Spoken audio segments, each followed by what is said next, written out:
Hello and welcome to SPMIS Academy. Today we will analyze important newspaper articles of 2nd July 2021.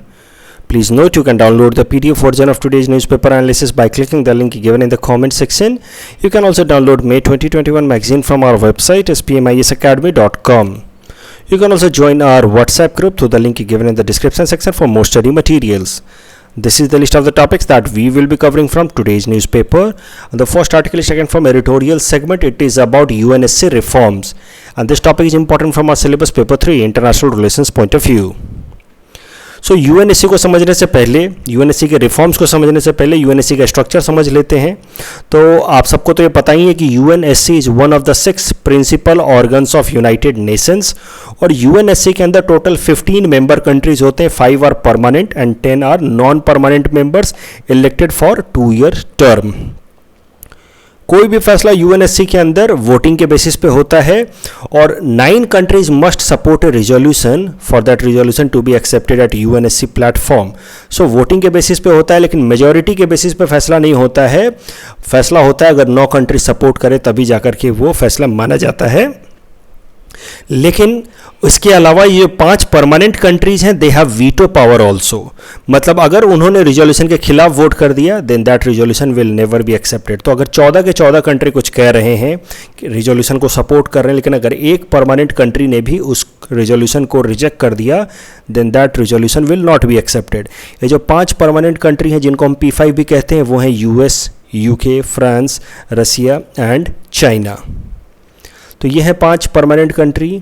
और उसके अलावा जो बाकी 10 non permanent country चुने जाते हैं जिनके पास वीटो पावर नहीं होता है, इनको अलग अलग रीजन से, पूरे वर्ल्ड को यूनाइटेड नेशंस ने 5 अलग अलग रीजन्स में बांट रखा है और अलग अलग रीजन से मेंबर कंट्री चुने जाते हैं फॉर 2 ईयर्स टर्म. वो 5 रीजन है Africa, Asia, Latin America and Caribbean, western Europe and eastern Europe region. और बाकी 5 परमानेंट कंट्री तो आपको पता ही है, China, France, Russia, UK and US. अब अगर यूएनएससी के फंक्शन की बात की जाए तो आपको पता चलेगा कि यूनाइटेड नेशन के अंदर सबसे पावरफुल ऑर्गेनाइजेशन यही है.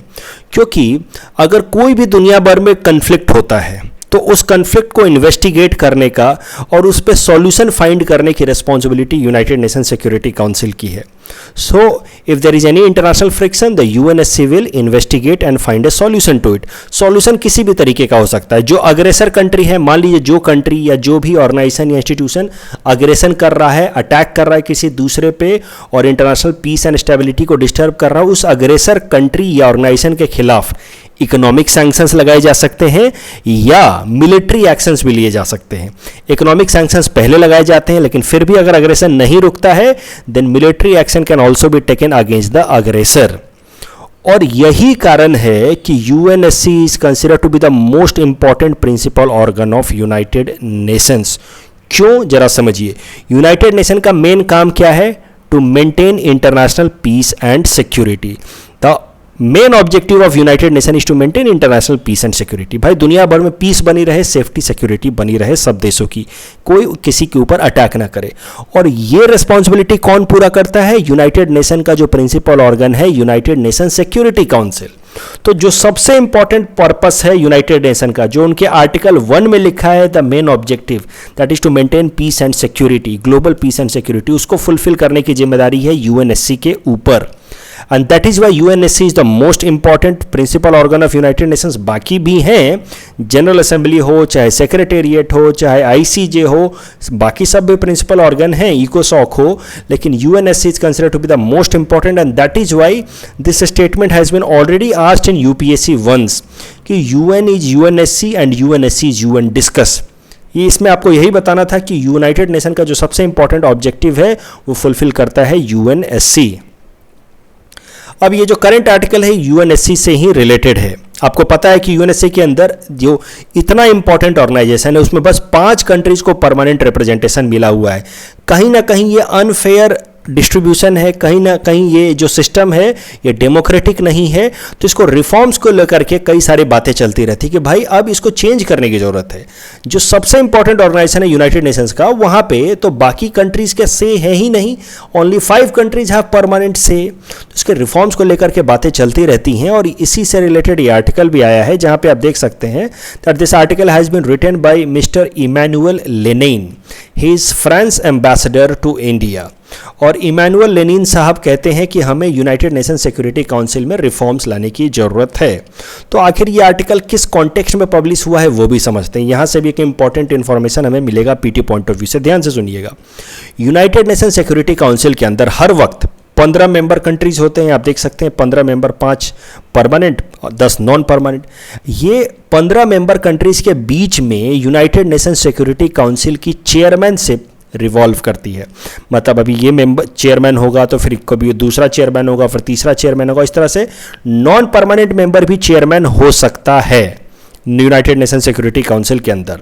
तो हर महीने चेयरमैनशिप बदलती है। यहाँ पे इस बात को आपको ध्यान रखना है कि हर महीने एक दूसरा कंट्री चेयरमैन बन जाता है यूनाइटेड नेशन सिक्योरिटी काउंसिल के अंदर। और चेयरमैनशिप कैसे डिसाइड होती है? On the basis of English alphabetical order. For example France, तो फ्रांस स्टार्ट हो रहा है एफ से, तो फ्रांस का नंबर पहले आएगा, एफ के बाद जी, एच से कोई भी कंट्री नहीं है तो फिर कौन आता है? आई, आई से है इंडिया, तो फिर इंडिया का नंबर आएगा। तो इस तरीके से अल्फाबेटिकल ऑर्डर्स के बेसिस पे कंट्रीज की चेयरमैनशिप आती है इन United Nation Security Council and that chairmanship is with the country just for 1 month. तो इस हिसाब से जुलाई महीने में इस जो महीना शुरू हुआ इसमें फ्रांस की चेयरमैनशिप आई है और जुलाई के बाद अगस्त में इंडिया की चेयरमैनशिप आएगी, क्योंकि फ्रांस एफ से स्टार्ट हो रहा है, जी एच से कोई भी मेंबर है नहीं, और इसलिए अब आई से जो इंडिया है इसकी मेंबरशिप, इसकी चेयरमैनशिप आएगी अगस्त महीने में, यानी कि अगले महीने में। और इसी कॉन्टेक्स्ट में फिर ये आर्टिकल लिखा है इमैनुअल लेनिन साहब ने कि भाई हम 2 कंट्री जो सबसे इंपॉर्टेंट कंट्री है, one of the most important country in the world, we are looking for a collaboration. हमारी चेयरमैनशिप भी आ रही है back to back, we should look forward for reforms in United Nation Security Council. United Nation Security Council में reforms को लेकर के प्रधानमंत्री नरेंद्र मोदी एक इंपॉर्टेंट स्टेटमेंट दे चुके हैं on 75th anniversary of United Nations, that was on 24 अक्टूबर 2020, पिछले साल जब 75 साल पूरे हो गए थे, क्योंकि यूनाइटेड नेशन को स्टैब्लिश किया गया था 1945 में, तो इसके 75 साल पूरे हुए पिछले साल on 24 October. That is also considered to be United Nations day, क्योंकि that was the first day on which United Nation session began in on 24 October 1945। तो उस 75वें सालगिरह पे नरेंद्र मोदी जी ने स्टेटमेंट दिया था, इसको याद कर लेना। यूएनएससी रिफॉर्म्स में एज इट इज ये स्टेटमेंट आपको लिखना है। नरेंद्र मोदी जी ने कहा था, the world can not fight today's challenges with outdated structure. यहाँ पे वो आउटडेटेड स्ट्रक्चर से रेफर कर रहे हैं यूएनएससी को, और उसमें भी जो 5 परमानेंट कंट्रीज हैं उनको रेफर कर रहे हैं कि ठीक है ये 5 कंट्री पावरफुल हुआ करते थे 1945 में, उस टाइम में इनको परमानेंट स्ट्रक्चर, परमानेंट मेंबरशिप दे दी गई थी, उस टाइम में ये पावरफुल और रिस्पॉन्सिबल हुआ करते थे। लेकिन अब अगर इसी चीज को कंटिन्यू किया जाए कि यही 5 पावरफुल कंट्री हैं और यही सबसे रिस्पॉन्सिबल कंट्री हैं, then this will be an outdated structure. इसको हमें बदलने की जरूरत है। Without comprehensive reforms the UN faces a crisis of confidence. अगर इसमें पूरी तरह से चेंज ना लाया जाए तो यूनाइटेड नेशंस के अंदर, खासकर यूनाइटेड नेशन सिक्योरिटी काउंसिल के अंदर, लोग धीरे धीरे कॉन्फिडेंस, मेंबर कंट्रीज कॉन्फिडेंस खोने लगेंगे। We need a reformed multilateralism. हमें मल्टीलैटरलिज्म, मल्टी मतलब मैनी एंड लैटरलिज्म मतलब कंट्रीज, तो हमें ज्यादा से ज्यादा कंट्रीज को इंक्लूड करना है। That reflects today's reality. तो दूसरे शब्दों में नरेंद्र मोदी जी कह रहे हैं कि आज की सच्चाई यह है कि इंडिया भी एक सुपर पावर है और हमें भी हमारा ड्यू शेयर मिलना चाहिए। We should also be given a permanent seat in United Nation Security Council, and unless it is done, unless such reforms are brought, United Nation Security Council will remain an outdated structure, and if we continue like this it will also face legitimacy crisis. इसी context में फिर Emmanuel Lenain साहब ने ये article लिखा है जिसमें वो कहते हैं कि इंडिया का जो डिमांड है रिफॉर्म्ड मल्टीलैटरलिज्म का, नरेंद्र मोदी जी ने भी कहा, हाल फिलहाल में हमारे external affairs minister S Jaishankar साहब ने भी कहा, ये बिल्कुल सही है और फ्रांस भी इस डिमांड को सपोर्ट करता है। रादर ही सेज कि फ्रांस तो कहता है कि और भी कई सारे कंट्रीज को परमानेंट सीट मिलनी चाहिए यूनाइटेड नेशन सिक्योरिटी काउंसिल में, and the total number of permanent members at United Nation Security Council should be up to 25 members. More countries should be included, and in that way United Nations Security Council could be made more representative, and in that way it will bring legitimacy. Legitimacy मतलब आपके फैसलों को लोग accept करेंगे कि हाँ ये जायज फैसला है। Unless you are representative, unless you represent a certain or large number of people, your decisions cannot be legitimate. और अभी सिर्फ 5 कंट्रीज का रिप्रेजेंटेशन के कारण UNSC is facing legitimation crisis. अब जरा जल्दी से ये भी समझ लेते हैं कि why India should be given permanent seat. आखिर हम में ऐसी क्या खास बात है, ये सवाल हमसे पूछा जाएगा मेंस में कि किस ग्राउंड पे हम क्लेम कर रहे हैं कि हमें परमानेंट सीट मिलनी चाहिए यूनाइटेड नेशन सिक्योरिटी काउंसिल के अंदर। तो one ground is that we are one of the founding members. तो स्टार्टिंग के जो 51 मेंबर कंट्रीज थे जिन्होंने मिल करके यूनाइटेड नेशंस को बनाया, उसमें से इंडिया भी एक था, जबकि उस टाइम इंडिया आज़ाद भी नहीं हुआ था, तब भी इंडिया ने यूनाइटेड नेशन के फॉर्मेशन में फाउंडिंग मेंबर की तरह उसको ज्वाइन किया। बाद में कई सारे मेंबर कंट्रीज ने ज्वाइन किया और अब जाकर के उसकी मेंबरशिप 193 हो गई है। स्टार्टिंग में तो बस 51 थे, उसमें भी एक इंडिया था। That shows India's firm commitment towards United nation. पहला आर्गुमेंट तो ये हो गया। दूसरा, स्ट्रॉन्ग इकोनॉमी।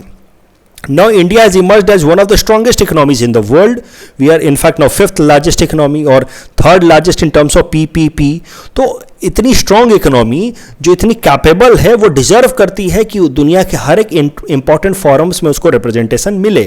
फिर है population. We are second largest country in the world as far as population is concern. तो दुनिया की 1/6 पॉपुलेशन हमारे देश में रहती है और इस देश को अगर रिप्रेजेंटेशन ना मिले ग्लोबल गवर्नेंस में यूनाइटेड नेशन सिक्योरिटी काउंसिल के अंदर, तो फिर आप समझिए कि आप major population, major chunk of the population को आप डिनाई कर रहे हैं ड्यू राइट। भाई यहाँ पे 1/6 ह्यूमैनिटी रहती है, तो उनके व्यू पॉइंट जो यहाँ की सरकार रिप्रेजेंट करती है उसको इनकॉर्पोरेट करना होगा ना बिफोर मेकिंग एनी डिसीजन। तो population is also an important factor. उसके अलावा India has been always a significant contributor towards United Nation peace keeping force. In fact, we have been one of the largest contributor towards United Nations peacekeeping force. यहाँ पे जब answer लिख रहे हो तो data से भी सब्सटेंशिएट कर लोगे तो एग्जामिनर आपसे इंप्रेस होगा। इंडिया और Indian peace keeping force have participated in more than 44 missions of United Nations peacekeeping force and more than 1,80,000 Indian troops or soldiers have participated in United Nations peacekeeping force. उसके अलावा India has been always leader of third world countries, marginalized countries, जो poor countries हैं उनका हमेशा से ही supporter रहा है, उनके इंटरेस्ट को हमेशा से इंडिया फॉरवर्ड करता रहा है। India has been leader of non alignment movement. बाद में इंडिया ने साउथ साउथ कोऑपरेशन के लिए इप्सा ग्रुपिंग बनाया। India Brazil South Africa grouping बनाया इंडिया ने।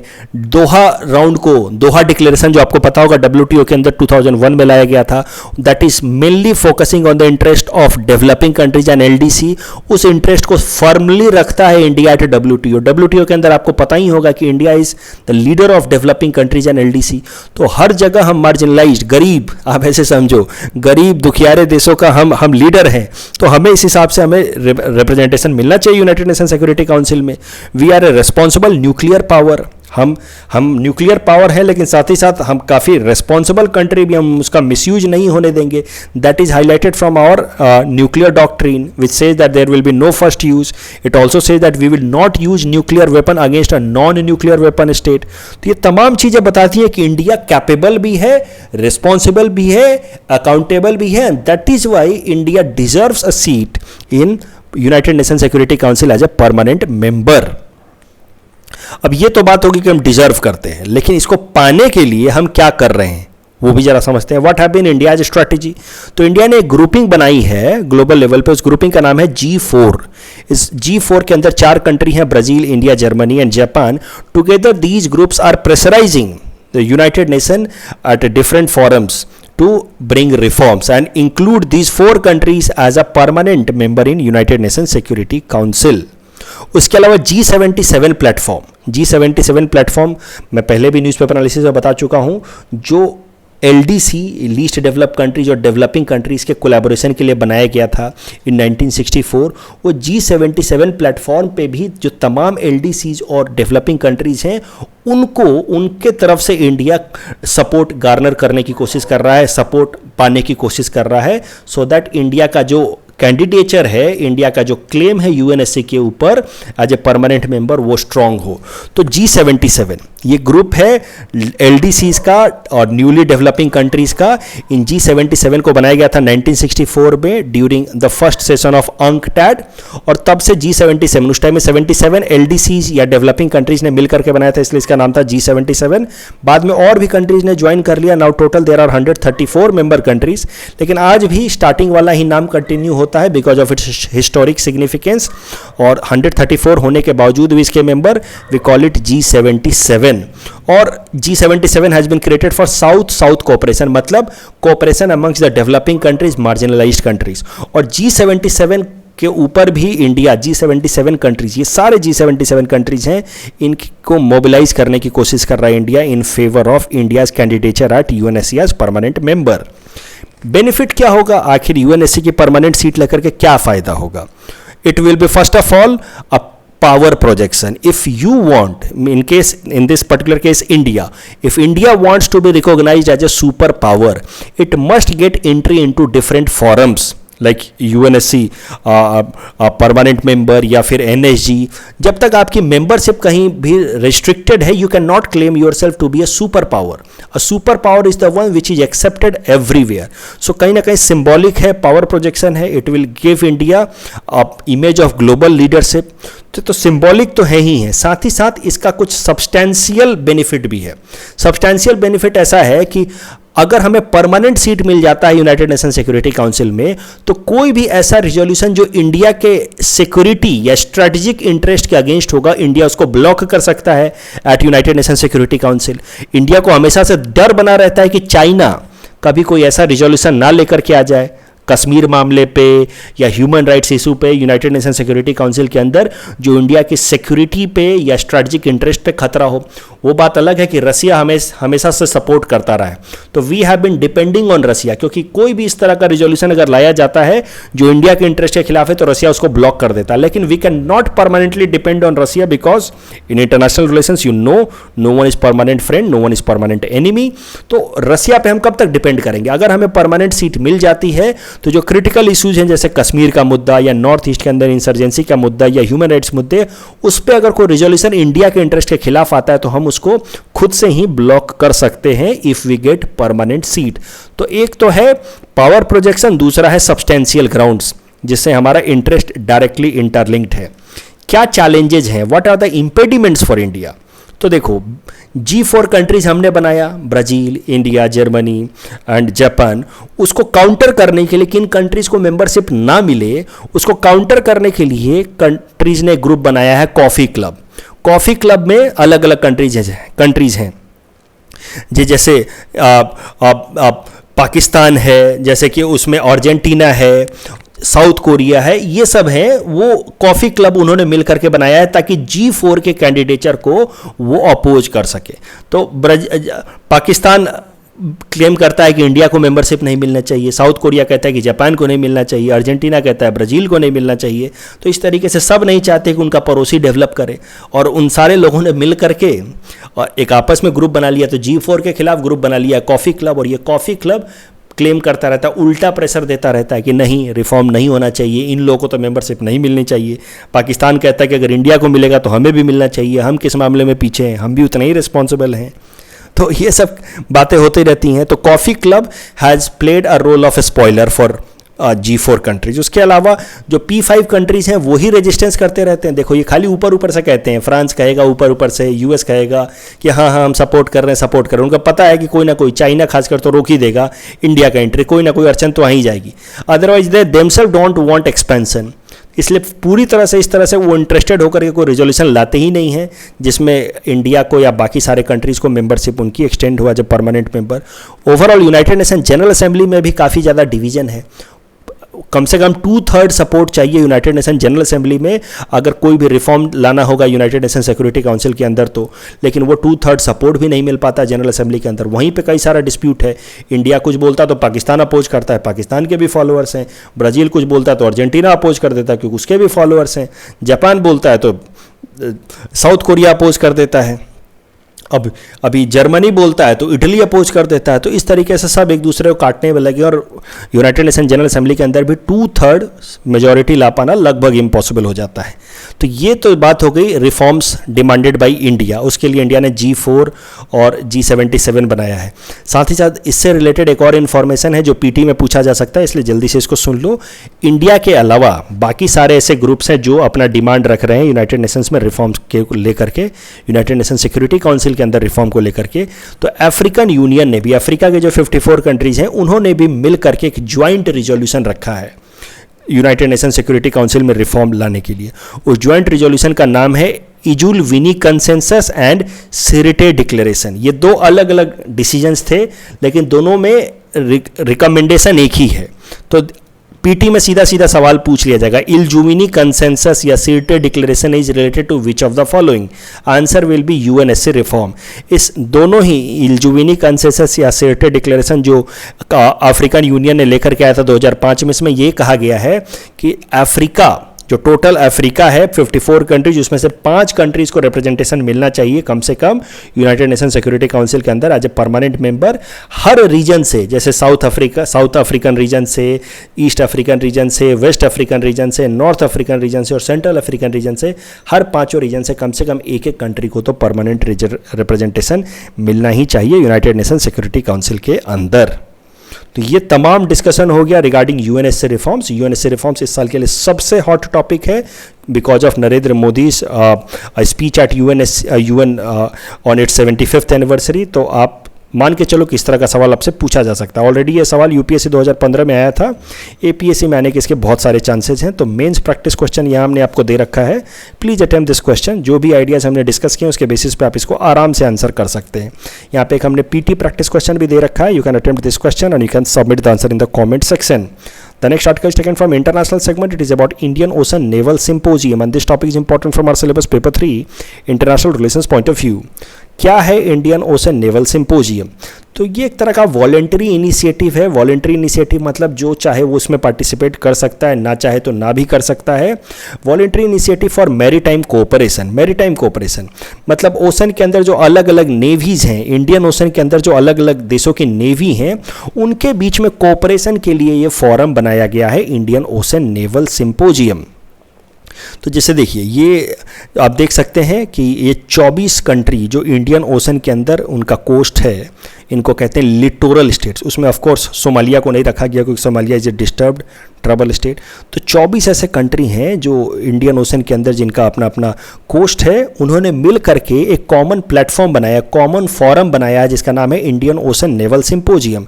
इसमें इस इंडियन ओशन नेवल सिंपोजियम में होता क्या कि हर 2 साल पे एक फोरम होता है, एक मीटिंग होती है, एक सेशन होता है जिसमें navy chiefs of these countries they come together and they discuss the different challenges, maritime challenges faced in the Indian Ocean। तो ये अलग अलग देशों की नेवी आकर के इसमें पार्टिसिपेट करती है और डिस्कस करती है कि क्या मैरीटाइम इश्यूज फेस किए जा रहे हैं।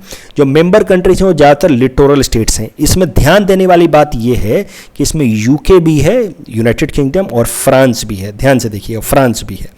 अब आप सोचें कि सर फ्रांस तो इधर है, यूके तो इधर है, वो कैसे इधर आ गए, उनको कैसे लिटोरल स्टेट मान लिया गया? तो वो इस तरह से इधर आए हैं, इस तरह से वो इंडियन ओशन नेवल सिंपोजियम का मेंबर बने हैं क्योंकि इन दोनों कंट्रीज़ के बहुत सारे छोटे छोटे आइलैंड्स हैं इंडियन ओशन में और उस ग्राउंड पे इन्होंने यहाँ पे मेंबरशिप ले रखी है। कुछ ऑब्जर्वर्स भी हैं जैसे चाइना या जापान, ये ऑब्जर्वर है लेकिन they are not a member of Indian Ocean naval symposium. हर 2 साल पे मीटिंग होती है आर्मी और नेवी चीफ्स की और मिल करके वो डिस्कस करते हैं कि क्या क्या मैरीटाइम इश्यूज़ हैं। इसको लॉन्च किया गया था 2008 में। तो उसके हिसाब से 2021 वाला होना चाहिए 7th Indian Ocean naval symposium, और यही इसी से रिलेटेड ये न्यूज़ है। जो 7th Indian Ocean naval symposium है, इसको कोविड के कारण वर्चुअल लॉन्च वर्चुअली अटेंड किया गया दुनिया जो मेंबर कंट्रीज हैं उनके नेवी चीफ्स द्वारा।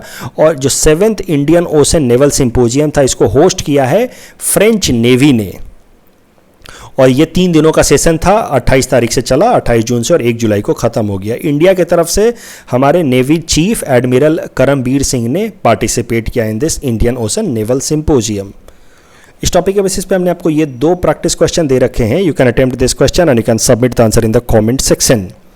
The next article is taken from environment segment. It is about heat dome in Canada and this topic is important from our syllabus paper 4 disaster management point of view.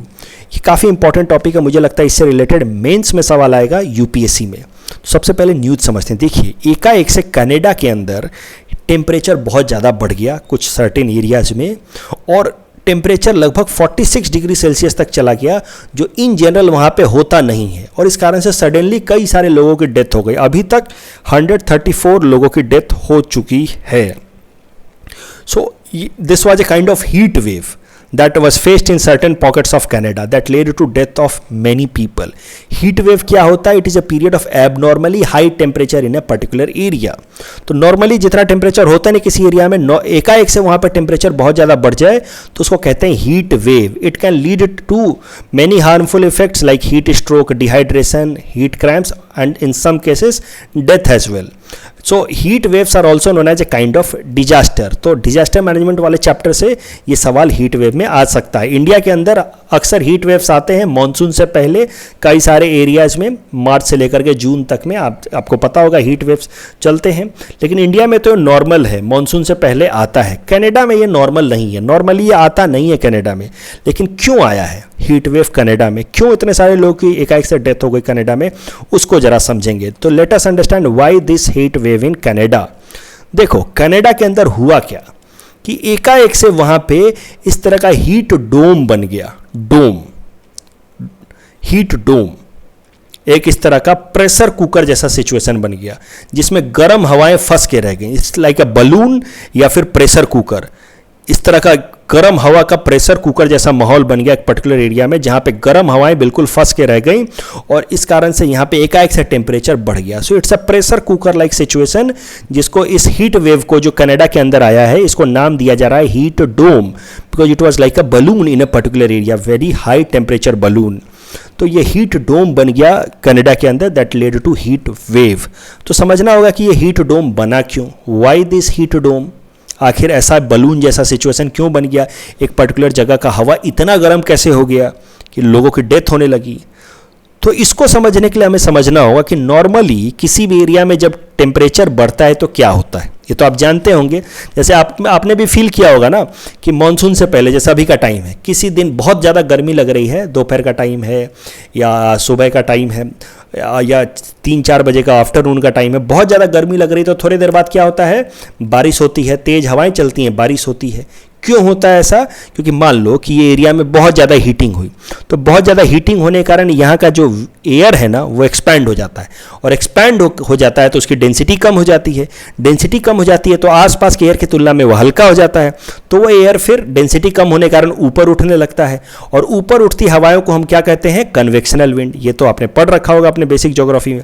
तो जब यहाँ की हवाएं ऊपर उठती हैं, यहाँ की गर्म हवाएं ऊपर उठती हैं, तो आसपास की एरियाज जहाँ पे हवाएं ठंडी थी, अभी उतना गर्मी नहीं था, वहां की हवाएं जो ठंडी हैं उनका प्रेशर हाई है, वहां की हवाएं इस एरिया में आने लगती हैं. देखो यहां पे बहुत ज़्यादा गर्मी हुई तो यहां की हवा ऊपर गई और आसपास की जो ठंडी हवाएं हैं वो यहां आने लगती हैं. तो यही कारण है कि ये जब हवाएं हमारे यहाँ पे आती हैं, मान लीजिए कि ये गुवाहाटी है और हमें गुवाहाटी में बहुत गर्मी लग रही है, मानसून के पहले का टाइम है, अभी जून या जुलाई का टाइम है, तो मानसून की हवा, गुवाहाटी की हवाएं ऊपर उठने लगेंगी और आसपास की हवाएं, अलग अलग डिस्ट्रिक्ट से हवाएं यहाँ आने लगेंगी, ठंडी हवाएं, क्योंकि गुवाहाटी में हीटिंग हुई है.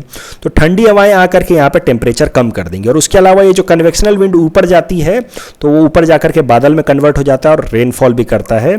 क्यों ऊपर जाकर के बादल में कन्वर्ट हो जाता है? क्योंकि हाई टेम्परेचर होने के कारण इसकी मॉइस्चर होल्ड करने की कैपेसिटी बढ़ जाती है, और यही मॉइस्चर लेकर के जब ये ऊपर जाता है तो मॉइस्चर रेन ड्रॉपलेट्स में कन्वर्ट हो जाता है, लीड्स टू रेन. मुझे पता है कि मैं काफ़ी फास्ट जा रहा हूँ, लेकिन जिन बच्चों ने बेसिक ज्योग्राफी के कॉन्सेप्ट्स पढ़ रखे होंगे उनको ये सारी बातें समझ आ रही होंगी। I just hope that. तो आप एक बार बताना जरा कमेंट सेक्शन में कि ये बातें समझ आ रही हैं कि नहीं आ रही हैं, बट मैं मान के चल रहा हूँ कि आपने बेसिक ज्योग्राफी पढ़ रखा होगा। अब चलते हैं ये कनाडा वाले मामले पे आते हैं। तो देखिए, जैसा कि मैंने आपको बताया, नॉर्मल टाइम में तो हीटिंग होता है तो हवा ऊपर जाती है और यहाँ बारिश हो जाती है, लेकिन इस केस में क्या हुआ है कि हवा ऊपर नहीं जा पाई है, हवा ऊपर नहीं जा पाई और यहाँ पे प्रेशर कुकर जैसा माहौल बन गया है, हीट डोम बन गया। यही दिक्कत हो गई यहाँ पे हवा ऊपर नहीं जा पाई है। नॉर्मली कैसा होता है, हवा ऊपर चली जाती है और आसपास की ठंडी हवाएं आ जाती हैं। तो क्यों हवा ऊपर नहीं गया है ये भी जरा समझना होगा। हवा ऊपर ना जाने के पीछे कारण है जेट स्ट्रीम्स। अब जेट स्ट्रीम भी आपने बेसिक ज्योग्राफी क्लासेस में जरूर पढ़ रखा होगा। Jet streams are fast moving winds, generally they blow at latitude 66 degree latitude, 66 to 30 degree latitude पे ये ब्लो करते हैं, fast moving upper atmospheric winds. तो जेट स्ट्रीम्स ऐसे जब अपर एटमॉस्फेयर में मूव करते हैं तो ऐसे कर्व के फॉर्म में मूव करते हैं, जिसको हम लोग रोज भी वेव कहते हैं। और जब ये कर्व के फॉर्म में मूव करता है ना, तो ऊपर में कभी हाई प्रेशर कभी लो प्रेशर बनता रहता है बिकॉज ऑफ इट्स कर्व। तो इसी कारण से अभी हो क्या रहा है कि कनाडा के ऊपर, नॉर्मली तो देखो हमारे यहाँ पे ऐसा होता है कि हवा चली बारिश हो गई, लेकिन कनाडा के ऊपर यहाँ पे चल रहा है अभी जेट स्ट्रीम, यहाँ पे चल रहा है जेट स्ट्रीम। नॉर्मली कनाडा के ऊपर हमेशा ही जेट स्ट्रीम चलता है क्योंकि कनाडा का ये एरिया जो है वो 66 डिग्री लैटिट्यूड के नीचे है।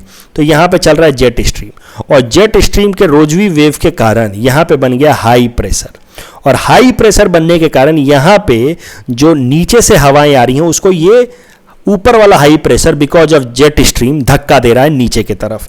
ये दिक्कत हो रही है। तो जेट स्ट्रीम के कारण यहाँ पे हाई प्रेशर, और ये हाई प्रेशर जेट स्ट्रीम के कारण यहाँ जो हाई प्रेशर है वो नीचे से जो हवा ऊपर आने की कोशिश कर रही है उसको धक्का दे करके नीचे की तरफ ला रहा है। तो ये समझ लो ये प्रेशर कुकर का जो ऊपर वाला सीटी है वो है ये, और वो बंद कर रखा है इन्होंने।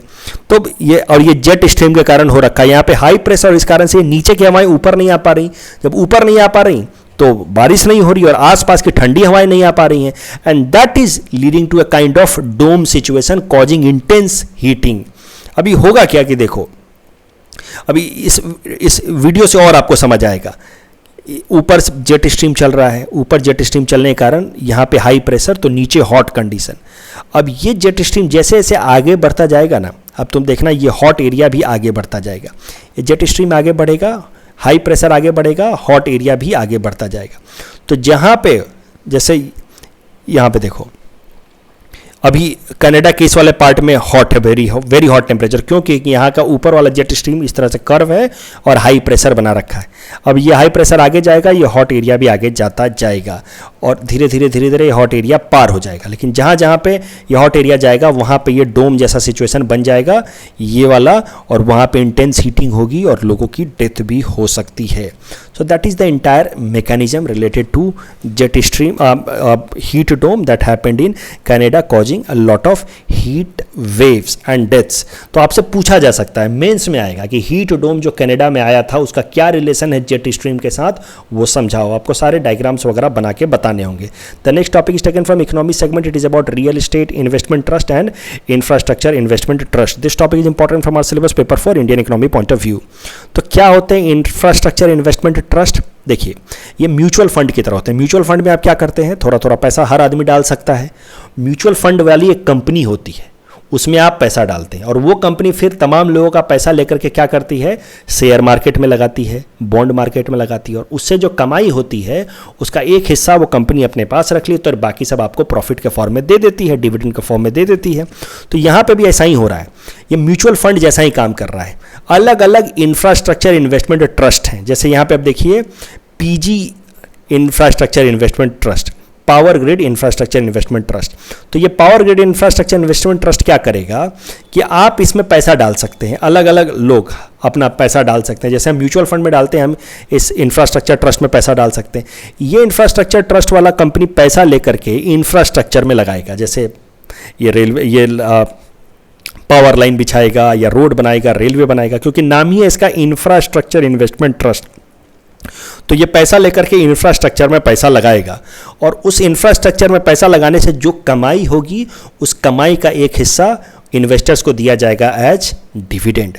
तो म्यूचुअल फंड जैसा ही है, बस एक ही अंतर है कि म्यूचुअल फंड वाली कंपनियां क्या करती हैं, पैसा शेयर मार्केट में लगाती हैं। इंफ्रास्ट्रक्चर इन्वेस्टमेंट ट्रस्ट वाली कंपनियां क्या करेंगी, पैसा इंफ्रास्ट्रक्चर में लगाएंगी, रोड बनाएंगी, रेलवे बनाएंगी, और उससे जो कमाई होगा उसका एक रिटर्न लोगों को दिया जाएगा एज डिविडेंड। कई सारी इंफ्रास्ट्रक्चर इन्वेस्टमेंट कंपनियां, जैसे यहाँ आपने देखा PGI infrastructure investment trust, India grid trust या आईआरबी इंफ्रास्ट्रक्चर इन्वेस्टमेंट ट्रस्ट, इस तरह के कई सारी कंपनियां हैं। सबको सेबी से अप्रूवल लेना होता है, they must be registered with SEBI. उसी की तरह होती है real estate infrastructure investment trust. अब इसमें कैसा है कि आप अपना पैसा डालेंगे इस कंपनी में, इस ट्रस्ट के अंदर, real estate infrastructure investment trust में हर आदमी थोड़ा बहुत पैसा डालेगा। अब ये पैसा, ये तमाम लोग इसमें पैसा डालेंगे इस कंपनी में। ये कंपनी क्या करेगी, इस पैसे की मदद से रियल एस्टेट बनाएगी, बिल्डिंग्स बनाएगी, और इस बिल्डिंग से जो भी रेंट की कमाई होगी या फिर जो भी कमाई होगा वो कमाई आपको दिया जाएगा एज डिविडेंड। तो इससे हुआ क्या कि ये तमाम लोग, हजारों लोगों ने मान लो लाखों रुपया लगाया, तो ये लाखों रुपए से कई सारे बिल्डिंग्स बनाए गए। तो this all people are together owner of these buildings, और इस बिल्डिंग से इनको कमाई भी होती रहती है इन फॉर्म ऑफ रेंट। वो बात अलग है कि रियल एस्टेट इंफ्रास्ट्रक्चर ट्रस्ट वाला कंपनी रेंट कलेक्ट करता है और फिर इन लोगों को डिविडेंड के फॉर्म में वही रेंट देता। तो इस तरीके से रियल एस्टेट इंफ्रास्ट्रक्चर ट्रस्ट में पैसा लगाया जा सकता है। रियल एस्टेट इंफ्रास्ट्रक्चर ट्रस्ट में जो पैसा लगाता है, these people are a kind of owner to these real estate buildings. अभी जो रियल एस्टेट इंफ्रास्ट्रक्चर ट्रस्ट कंपनियां हैं या इंफ्रास्ट्रक्चर इन्वेस्टमेंट ट्रस्ट कंपनियां हैं, रियल एस्टेट इन्वेस्टमेंट ट्रस्ट या इंफ्रास्ट्रक्चर इन्वेस्टमेंट ट्रस्ट, ये दोनों ही सेबी के साथ रजिस्टर्ड होनी चाहिए। अब करंट न्यूज जरा समझते हैं। They both be registered with, must be registered with SEBI. अभी कैसा है कि सेबी ने इनके अंदर इन्वेस्टमेंट का जो मिनिमम अमाउंट है उसको घटा दिया है। पहले आपको अगर रियल एस्टेट इंफ्रास्ट्रक्चर ट्रस्ट में पैसा लगाना होता था तो कम से कम 55,000 रुपये लगाने होते थे एक बार में, या फिर अगर आपको इंफ्रास्ट्रक्चर इन्वेस्टमेंट ट्रस्ट में पैसा लगाना था तो एक बार में कम से कम 55,000 रुपये लगाने होते थे। लेकिन अब ये मिनिमम लिमिट को घटा दिया है सेबी ने, और अब रियल एस्टेट इन्वेस्टमेंट ट्रस्ट में अगर आपको पैसा लगाना है तो आप मिनिमम 10,000 रुपये लगा सकते हैं। इंफ्रास्ट्रक्चर इन्वेस्टमेंट ट्रस्ट में आपको पैसा लगाना तो मिनिमम आप 15,000 रुपये लगा सकते हैं। तो इससे कैसा है कि छोटे छोटे इन्वेस्टर्स भी अब REIT that is real estate investment trust या INVIT that is infrastructure investment trust में पैसा लगा सकते हैं और उनको इसके बदले में कमाई भी हो सकती है। तो जिस तरह से शेयर एंड बॉन्ड मार्केट में पैसा लगाते हैं, म्यूचुअल फंड में लगाते हैं, अब हम इसमें भी लगा सकते हैं। इस टॉपिक के बेसिस पे हमने आपको ये प्रैक्टिस क्वेश्चन दे रखा है। Please attend this question and you can submit the answer in the comment section. In our segment most probable prelims topics for upcoming UPSC, today will cover topic number 381 to 385. टॉपिक number 381 is what Bombay stock market. It is world's first stock market was established in Antwerp, Belgium in 1631. London Stock Exchange was opened in 1773 and Philadelphia Stock Exchange was opened in 1790. The first stock exchange in India was Bombay Stock Exchange, and it was set up by Stock Brokers Association as it started as a stock broker association in 1870 under a tree. Later on it was formalized. The Bombay Stock Exchange, earlier a regional stock exchange, converted into a national stock exchange in 2002. It is the biggest stock exchange in India and it accounts for almost 75% of total stocks traded in India, and it is 5th largest stock exchange in the world. Please attempt this question based on topic number 381. Topic number 382 is about angel tax. So angel tax is a 30% tax that is levied on funding received by startups from an external investor. However, 30% tax is levied on startups receive angel funding at a valuation higher than its market value. मान लीजिए कि मेरी company है XYZ और मैं इस company का share बेच दूँ 30 पर कुछ शेयर बेच दूँ, और शेयर का दाम होना चाहिए मार्केट वैल्यू के हिसाब से 1 करोड़, मैं शेयर बेच रहा हूँ मैं 2 करोड़ में, तो जो एक्स्ट्रा 1 करोड़ होगा ना उस पे टैक्स लगेगा, 30% टैक्स लगेगा, जिसको कहा जाता है एंजल टैक्स। एंजल टैक्स को लाया गया था 2012 में in order to fight money laundering, क्योंकि जिनके पास भी काला धन होता था वो एंजल इन्वेस्टमेंट कर देते थे किसी भी कंपनी में कि लो भाई ये पैसा ले लो और मुझे ही मालिक बना दो इस कंपनी का स्टार्टअप के अंदर। तो इसको रोकने के लिए एंजल टैक्स लाया गया 2012 में। इसमें सबसे बड़ा समस्या ये है कि किसी भी कंपनी का फेयर मार्केट वैल्यू निकालेंगे कैसे। मैं अपनी कंपनी का शेयर अगर 20% बेच देता हूँ किसी को और उसके बदले में 2 करोड़ ले लेता हूं, तो कैसे सेबी बोलेगे कि नहीं तुमने 2 करोड़ ज़्यादा ले लिए। मेरे कंपनी का मार्केट वैल्यू क्या है इसको जानना पता करना थोड़ा सा डिफिकल्ट हो जाता है। That is leading to the main challenge, और यही कारण है कि आरबीआई ने एक हाल फिलहाल में एक 5 मेंबर की वर्किंग कमेटी बनाई है इसके लिए कुछ गाइडलाइन देने के लिए, और इसी कारण से ये न्यूज में है एंजल टैक्स, और हो सकता है आपसे पीटी में पूछ लिया जाए। So please attend this question based on this particular topic. Topic number 383 is about Mahajan commission report. It was constituted in 1966 to resolve the dispute between Belgaum district between Maharashtra and Karnataka. Commission submitted its report in 1967, recommended that Belgaum remain with Karnataka. ये भी news में हाल फिलहाल में, because ये जो बेलगांव को लेकर के डिस्प्यूट है इसको वापस से रिवाइव किया गया था, इसी कारण से मुझे लगता है कि महाजन कमीशन से रिलेटेड सवाल आ सकता है पीटी में। Please attend this question and you can submit the answer in the comment section. Topic number 384 is about Payment Infrastructure Development Fund. It has been set up by Reserve Bank to encourage more and more use of point of sale infrastructure. ये होता है point of sale infrastructure ताकि digital payment बढ़े, and this development fund has been brought for northeastern states. Please attend this question based on topic number 384. Topic number 385 is about Open Credit Enablement Network, या short में कहें तो OCEN. The core idea of OCEN is to put in place a set of framework and protocols that can enable democratization of credits for the segments that need it most. तो कई सारे लोग जिनको loan की ज़रूरत होती है उनको रियल इन्फॉर्मेशन प्रोवाइड करेगा, कहाँ पे सस्ता मिल रहा है, कहाँ अच्छा मिल रहा है। ये काम है इस OCEN प्लेटफॉर्म का, that has been developed by a technology based company spirit.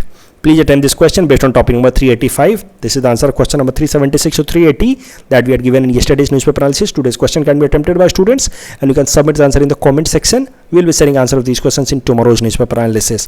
कल जब हमने प्रैक्टिस क्वेश्चन दिया था उसका आंसर देख लेते हैं। लीगेसी डाटा एनआरसी ऑफ 1951 तो है, लेकिन electoral roll of 1971 with midnight 24 March है। So second statement is wrong, correct answer is option A. Biplab Kumar Sharma committee is related to clause 6, so the correct answer is option B. और उसके अलावा neutron star is larger than sun, 1.5 to 2 times larger than sun, so the first statement is wrong. Merger of neutron star and black hole can lead to formation of gravitational waves, absolutely correct. So correct answer is option B, 2 only. Madhya Pradesh has highest number of tigers, absolutely correct. Tiger breed mainly in rainy season, this is wrong, so the correct answer is option A, 1 only. That's all from our side for today. Thanks for watching.